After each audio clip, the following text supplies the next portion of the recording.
ನಾನು ಹಿಂದೂ.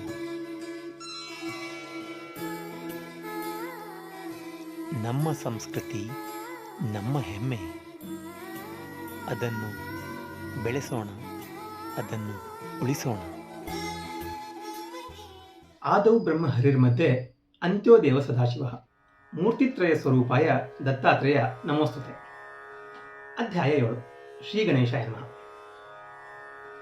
ವಸಂತ ಕಾಲದಲ್ಲಿ ಮಿತ್ರಸಹನೆಂಬ ರಾಜನು ಬೇಟೆಗಾಗಿ ಅಡವಿಗೆ ಹೋಗಿರ್ತಾನೆ.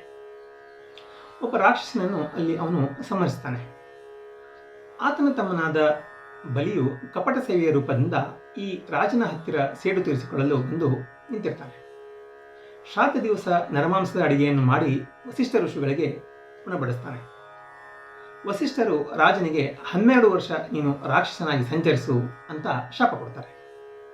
ರಾಜನು ಕಲ್ಮಷಪಾದನೆಂಬ ರಾಕ್ಷಸನಾಗಿ ಸಂಚರಿಸುತ್ತಿರುವಾಗ ವಿಪ್ರನನ್ನು ಭಕ್ಷಿಸಿದ ಮೂಲಕ ವಿಪ್ರ ಸ್ತ್ರೀಯಿಂದ ಶಾಪವನ್ನು ಹೊಂದಿರ್ತಾನೆ.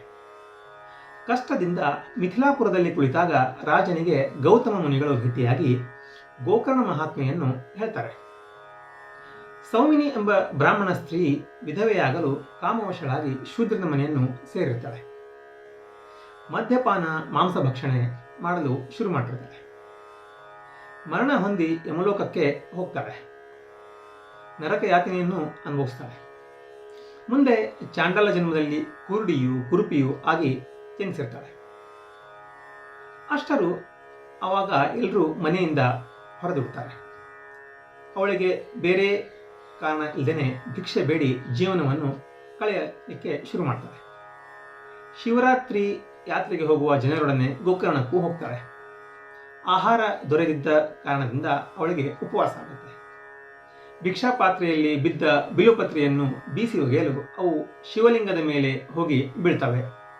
ಈ ಪುಣ್ಯ ವಿಶೇಷದಿಂದ ಅವಳು ಪಾಪಮುಕ್ತಳಾಗಿ ಶಿವಲೋಕವನ್ನು ಸೇರ್ತಾಳೆ. ರಾಜನು ಗೋಕರ್ಣ ಕ್ಷೇತ್ರಕ್ಕೆ ಹೋಗಿ ತನ್ನ ಪಾಪವನ್ನು ಕಳೆದು ಅಲ್ಲಿ ಸುಖವಾಗಿ ಇರ್ತಾನೆ.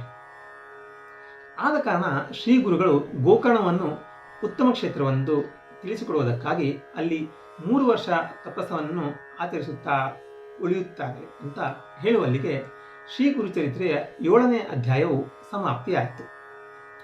ಶ್ರೀ ಗುರುಭ್ಯೋ ನಮಃ.